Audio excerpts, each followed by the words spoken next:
What's up, everybody? Welcome to this week's episode of The Seller Life. Now, I know it's been a little while, and since we last talked, a worldwide pandemic has broke out called the coronavirus. I am joined today with a fellow entrepreneur to discuss life as an entrepreneur in a coronavirus world. We're all in quarantine right now, so I don't know when you're tuning in to watch this. We're going to put this up on the YouTubes, but right now it's 2020. We're in March, and everybody is at home doing nothing. Literally, the whole world is shut down and nobody is working, and that is scary. Like, we've never lived in a world where that's been the case. Bill is joining with me. We're in Novi at his studios. He's the CEO of Mammoth Studios, and Bill runs a studio with multiple entrepreneurs and companies that look to him to get their brand exposed, and he does all sorts of things from photo booths to, well, I'll let Bill describe to our audience a little bit about what you're doing in this world, and then we'll get talking about entrepreneurship.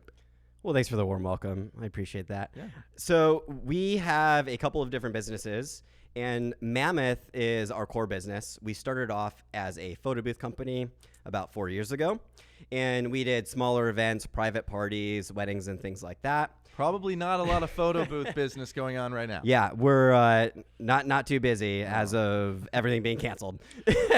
But we did get a couple events in last week, so at least we got that. Nice. But we started off as a photo booth company for like smaller social events, and now we've worked our way up to working with some of the biggest brands in the world, doing custom corporate photo activations where companies can attract attention and start conversations with people at trade shows, recruiting events, whatever the occasion is we want to bring people together so that way they can take a picture together, make that memory, and give you a reason to start a conversation with your brand, right? And even if it's a friendly hello, hey, we exist, or if it's, hey, take this picture and you had a lot of fun, so you're going to share it on your Instagram. There's so many marketing purposes behind it, especially where we're at with social media. So that's the quick history of where Mammoth started off as a photo booth company and growing all the way into doing marketing. We have our studio here as well, so we'll produce video podcasts and other sort of video marketing to help brands tell their story and earn trust and get more customers through video and photos.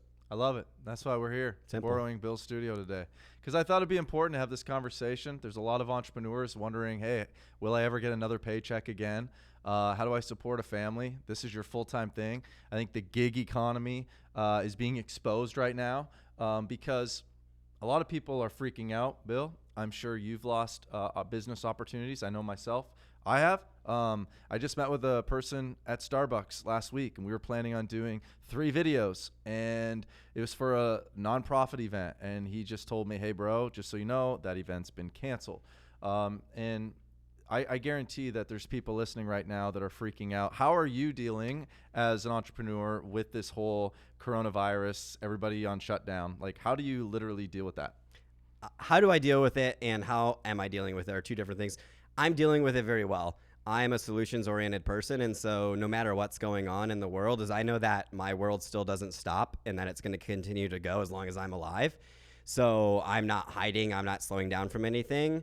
We're considerate of our customers, and we're postponing events until next year or later until unknown. And so obviously we're working with everybody on that front. And so I'm confident we have loyal customers, and I know that even though it's a really big life thing of this new century, is it century? Decade, of a new decade. It's a new big thing, right? And most people have never lived through this. And you could go with the worry and the fear and the taking all the toilet paper and scavenging for things. And like, yeah, there's a certain amount of that we need to do that. But as business owners know that you're either going to sink or swim, right? So what's your choice? Are you going to be like, are you just going to get overwhelmed and be like, I can't do it? Or you're freaking out and you're just going to shut down and sink? Are you going to go away and you're going to hide? Or are you just going to say, you know what? This is part of life. I'm grateful that I'm learning this lesson now. And you just keep marching forward. Yes, you adjust and you pivot, but that's part of business. That's good. So for me, I'm like 50-50. There's a part of me that's like, I don't know what the future holds, because none of us have lived in a time like this. It's kind of unprecedented. I was thinking back about 9/11. I think about 2008.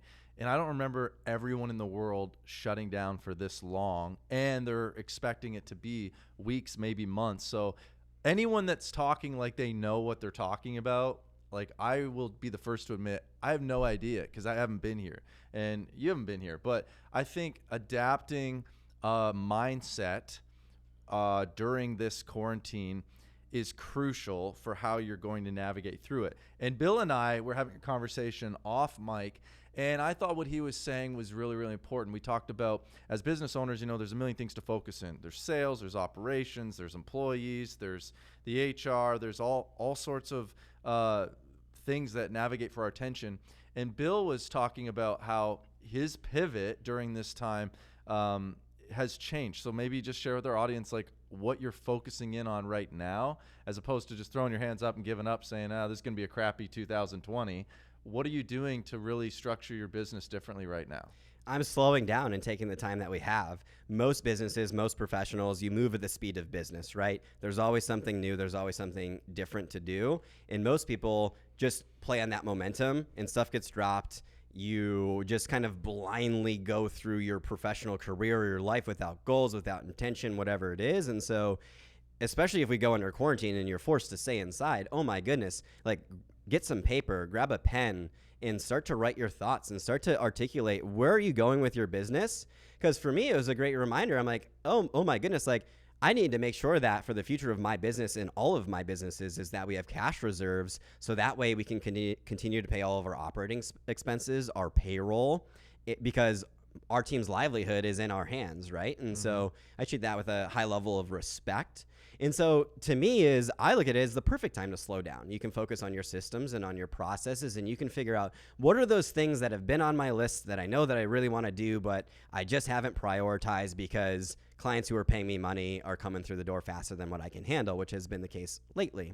So like, I'm not talking about going and spending ads or spending money on marketing or your ad spend and everything. Put that stuff on pause, but slow down to think about who is your audience and what's the type of content that they need to see from you to trust you to move forward with your business, for you to be able to invest in your business on a scalable way. Right now, we should be creating content. You should be writing. You should be focusing on your training, on your processes, on how is it that you get closer as a team? How is it that we do the stuff that we just didn't have the time to do because we were busy doing events all the time for us?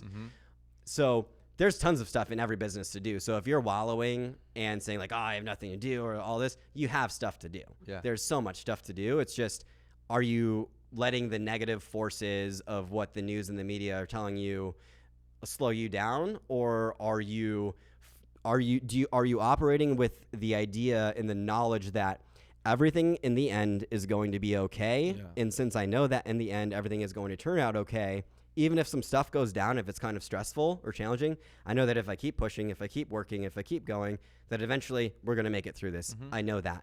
Like, we're both young, and so this is a great learning lesson for us to learn now versus when we're 50-year-old business owners and we have way more responsibility and we had never had to experience having to do something like this. Yeah, and there's always an opportunity somewhere. And I think one of the strengths you have is you're already operations focused.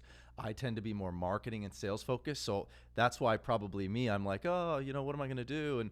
But if I'm honest, there's a ton of work to be done on systems and processes and operations side that I've neglected because I'm so hungry for sales and I love the marketing and the content and all that. But I was talking with one of my clients and said, look, right now you have the opportunity to get someone's attention now more than ever. Why? Because they have more free time. Chances are they're on their little mobile device a lot more now than ever before. But the tendency when people hear that is, now that everybody's on their phone, I should market to them. I should try to sell them. What would you say to someone that has that tendency thinking that way right now? Be careful.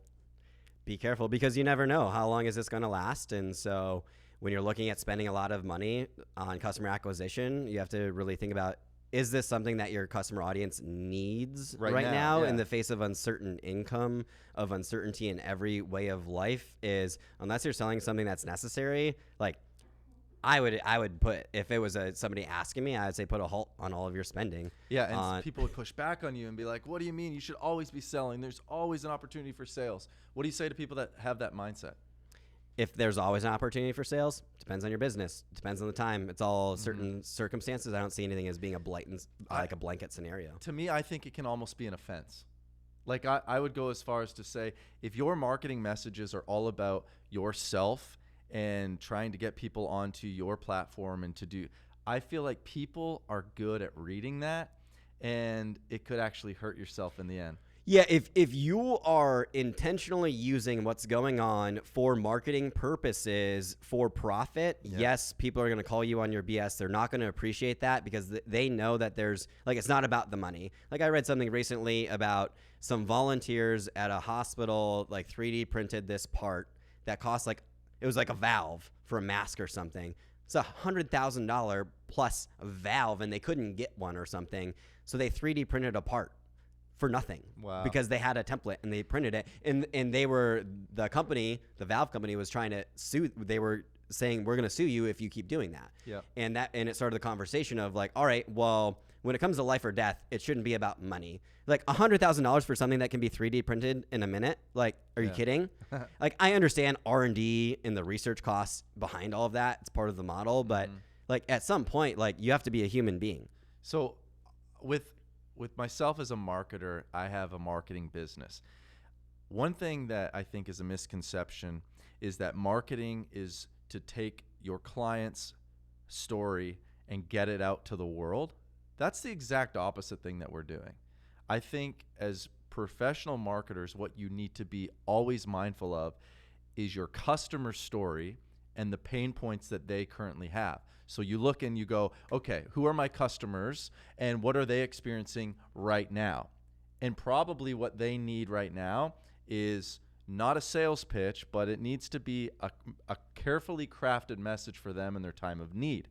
Yeah. Like companies that are pivoting and saying, oh, this is a great opportunity for us to showcase our company values, that we are not profit driven, that we are all about family. Like, capture that content, that story, post that, and see how post-corona this whole, like, people's feeling about your brand will change. That's, I guess, what I'm thinking about is, am I a content consumer? Am I a content provider? And what is that content? And will that content serve this business that I'm trying to create after coronavirus, or will it hurt it? Does that make sense? I'm following you for the most part. I was just thinking about like the idea of marketing. You know, marketing isn't just always selling. Marketing can also be, you could use this as a scenario to market, develop brand awareness for your business through generosity, through opening up your space, through providing meals or whatever. That's a version of marketing that is ethical and helpful that I 100% encourage people with the resources to do. Yeah, that's exactly and what I'm talking about. you can create stories behind that. You can you don't like take photos, take videos, tell the story. Here's how we helped, but you're still helping. You're helping first, and document how your company is pivoting during this crazy crisis. We get it. It's hard. Yeah, don't cover that up. Like right now I'm seeing like some real estate agents on my news feed like flexing and say, guys, this is a great time to buy a house and all that. No. Where's the real estate agent that says, hey, the Fed just dropped their rate, which means mortgages might decline. We're going to hold up right now. But what I want you to do is I want to take the next 6 weeks and I'm going to educate you. And then that real estate agent is spending the next 2 weeks creating a course that talks about the 10 ways people win when they buy real estate in Michigan. Like that's what I'd be doing if I was in real estate, creating content, going deep. And so that when we relaunch, I have something that I can give my audience that my competition isn't. Let your competition flex right now and pretend like everything's great when it's not. People can relate to your story when you're authentic, not when you're always trying to flex. Yeah, absolutely. Yeah. So when you are working on the operations side of things, what are some of the things that you're currently working on right now to better prepare you when we get out of this crisis? Because we are going to get out of this crisis, believe it or not. Yeah, totally we will. And so some of the things that we're working on operationally right now is I'm a big advocate of creating leaders out of every single person. And I'm not going to, if somebody doesn't have that innate ability to lead, even if it's dusted and if it's a youthful, young, novice leadership, I still want to see that in people, and I want to bring those people on because then I can pour into them and I can teach them something that they already have a natural ability to do. I'm just going to bring it out for them and help them nurture it and craft it. And so a big part of our operations is all of the projects that we're working on is they have an owner, the person who is responsible for that work getting done on time, on schedule. They're responsible to communicate to the client. They're responsible to ask their team members for help when they need it. They're responsible to schedule things. They own it. They could also ask a team member to schedule stuff for them. And I tell my team, I say, hey, if you're the leader of that project, I work for you. So I need you to get comfortable telling me what you need and giving me clear instructions. And how we do all of this work is we have a shared system so we can see what everyone's working on and the progress. We can see who owns it. And so we have a shared system for that. And some of the tools that you use, what are they, Bill? I use Notion as my main productivity tool for all my businesses because it gives me the ability to have notes and databases and tasks and comments and discussions. I've built full products in there. I've built software products. I've built physical products because I can create anything in it. So check it out.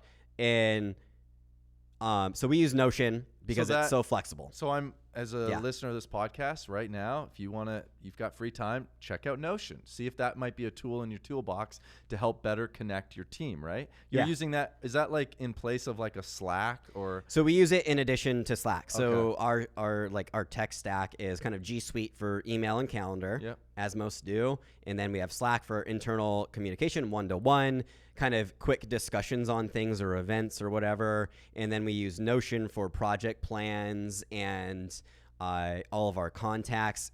It's kind of like a company internal database. You can call it like an internal wiki. So we have guides we have training guides, we have playbooks, we have the Wi-Fi password here, everything is in there. So you can create your own like little mini internal website, which is super nice, especially as you're scaling your company. Yeah. So you're working on during this whole downturn and pivot. We're going to call it the great pivot in America with small business owners. You're working on developing leadership in your company. Yep. So that means you have more free time to spend with them, to interact with them, talk with them. And then the second thing is you're incorporating new tools like the one you just discussed. What was the name of it? Notion we've used since for a long time. Super long time. Okay, so that's already been implemented. So it's more of getting the team adopted, understanding it, understand the power behind it. Because Notion is a very, if you just go into it, you don't really know what to do. Mm-hmm. So I've designed our whole system in there. And so it's getting everybody comfortable with that. We have enormous templates. And so when we have a new video project, I just go and I hit, hey, new video project. Yeah. And it comes in with a giant list of all of the steps that we need to do because most things are repeatable, especially after you've done them a few times. And so we have that. And so the idea is team members are going to build their own for their own processes. And I love that. That's what we're doing. It sounds like the backstory behind that is you really want your team to have ownership in what they're doing. Yeah, I put 100% trust in everybody who I'm working with, especially with my internal team. And I know that there are certain things that I can do better than them, but I'm okay with them doing them because my goal is to be able to teach them on how to be better, how I think about things, how I look at things. Just because I'm older than them, I have more experience. And so my goal is to teach them as much as I know, but for them to maintain their personal creativity and their own voice and their own ideas and just use some of my experience to help them. I love that. So if you're listening to this podcast, you're an entrepreneur and you're wondering, what do I do during this quarantine time? Bill just gave you some amazing ideas. Professional development, maybe pick up a new tool and discover it, maybe introduce it to your team. As far as customer relationships, well, I can't meet with my customers, so what's the point? This is a beautiful time when a lot of people are thinking about themselves to pivot and show your clients, hey, even though there's no upside right now, I'm just checking in on how are you doing? Yeah. Is there anything that I can do to better serve your company? I feel like the outliers are going to be the ones picking up the phone, calling their clients, and just checking in with no upside potential for them.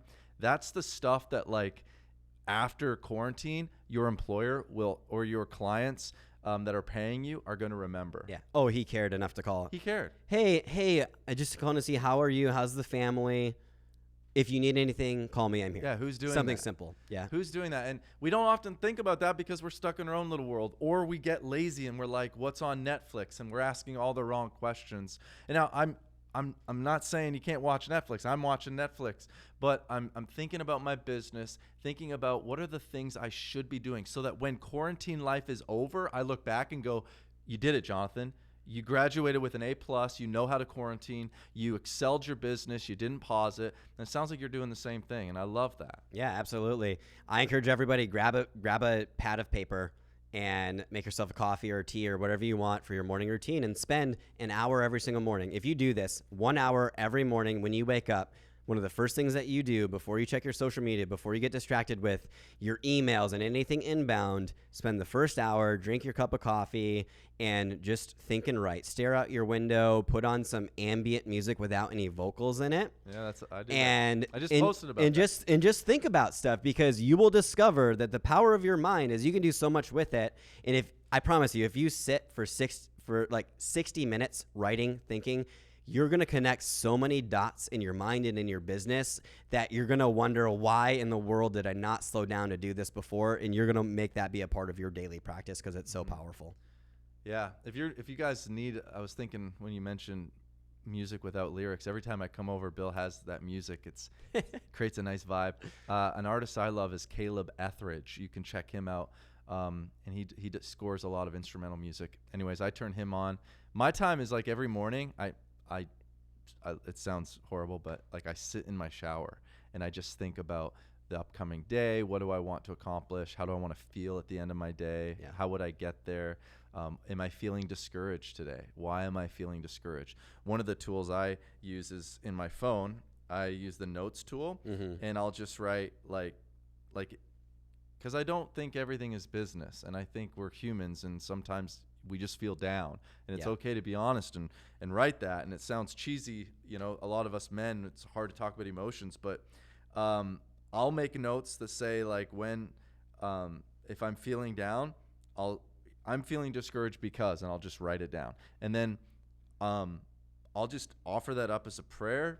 And then when I swipe, you know how you swipe like your I'll just swipe it up. And it's like sending it to heaven and being done. That's cool. And that's just the way that I cope. And right now, there's going to be a ton of opportunities that you've never had before as a business owner, as an individual, maybe as a dad. And there's always an opportunity somewhere. And I'm excited about what's going to happen, because none of us know how long this is going to be, but I do feel like it's going to change a lot about how business is played out in the future. We talked about like Zoom and working from home. And does any of that change in your world? Can you see that happening? With the events industry, we'll see what happens. But my goal for my team has always been to be able to work from wherever we want. Now we do have certain limitations with needing to build physical things, but the idea still is I want you to be able to travel, because travel can inspire creativity. You can connect dots. You learn new things. It's super critical to our highest level of performance. So I always want everybody to be able to be encouraged. Hey, get out of your comfort zone. Go do that trip. Go do something new. I forgot your original question though. What'd you say? I don't know. Just we're just having a good conversation. But the travel thing that you just mentioned, I just got back 2 weeks in Mexico. The number one thing I did was rented a scooter and drove around. Literally for 4 days. Majority of my day was just on a scooter thinking, listening to music, listening to podcasts, writing down on my phone. And like, that's all it takes. But travel is such a big important. I'm so glad you mentioned that. But unfortunately right now, traveling is not a little tricky. It's a little tricky to do that. So we're not encouraging anybody to travel. Stay home. Yeah. Any last comments or words of advice to the entrepreneur, to the business owner who's just learning how to pivot during these crazy times? Yeah. No matter what you're going through personally or professionally, if you've lost your job or your income and you're struggling with your self-worth or your value, or if you're struggling to make ends meet, is reach out to somebody. You have lots of people who care about you, even if you don't necessarily think about it right away. But there's lots of people, even if you've only met them a couple of different times, that they might have the resources and they have a generous heart and they're happy to give. And so reach out, even if it's just to start a conversation with somebody. The worst thing that you can do is hold everything inside and struggle with it alone, because it's just so much more painful that way. Like, get it out of your head, talk with some people. I think the tendency with most entrepreneurs is if I display public weakness, that's going to kill my business. if I look at it, if somebody displays weakness to me, I see that as a sign of strength because they're self-aware enough and they're confident enough to know I have weaknesses, I'm aware of my weaknesses, and I need help. Like, what if people said, here's what I'm feeling. I'm feeling fear over this. I'm dealing with this. I lean into that content more than the guy pretending. Yeah, exactly. To have it all together. It's vulnerability because it's so hard to relate to the guy who has it all together. Yeah. I'm unfazed by Corona. This is great. You told me that. I told you I'm unfazed by it. Yeah. I'm just going forward because I know that I can only go forward. I know that it's not going to stop me, and so I am pretty unfazed by it. And you said like, well, most people are pretty fazed by it, so people aren't going to be able to empathize with you.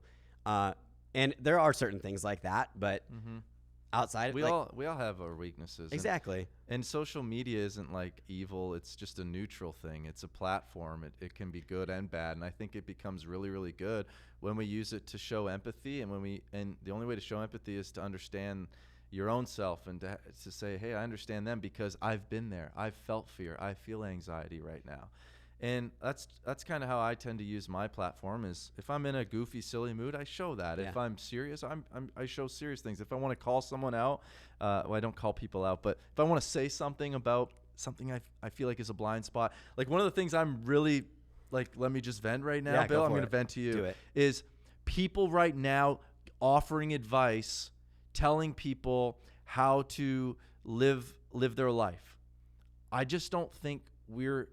don't think people should talk about how someone else should live their life. I think the best messages are like what we're doing. You're sharing with people how you're managing this season, and because you're the expert on your life. That's it. Yeah. And I'm sharing with people my stories and my content based on my life. But I don't want to tell someone how to pivot and how to do their life. Like, I'm not an expert in everything, but most people right now are trying to like come out as experts, and I wish people would come out as empathetic rather than trying to just be an expert. Yeah, the journey is far more interesting than getting to the destination, and that's what I tell everybody is when they're struggling with something.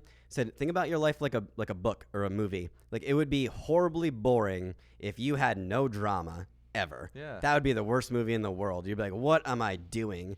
So every good story needs ups and downs, and the goal is to eventually be on the upside of it and get to enjoy it and live happily ever after life. And this, and you have the power to start writing that, to end your chapter right now and to start writing the new chapter. this season is going to massively clarify everybody's why. Yeah. Why am I doing what I'm doing? So I just got back from Orlando. When I was in Orlando, the conference center that we were at was supposed to have like 4,000 people. Canceled the main conference, so there was maybe like 50 people around me at most at any given time. Wow. A huge giant convention center. And I remember one of the nights just like staring at the window, just thinking, I'm like, man, I'd be so pissed off if I got the coronavirus and knew I was going to die. I'm like, I have so much stuff I need to do in life.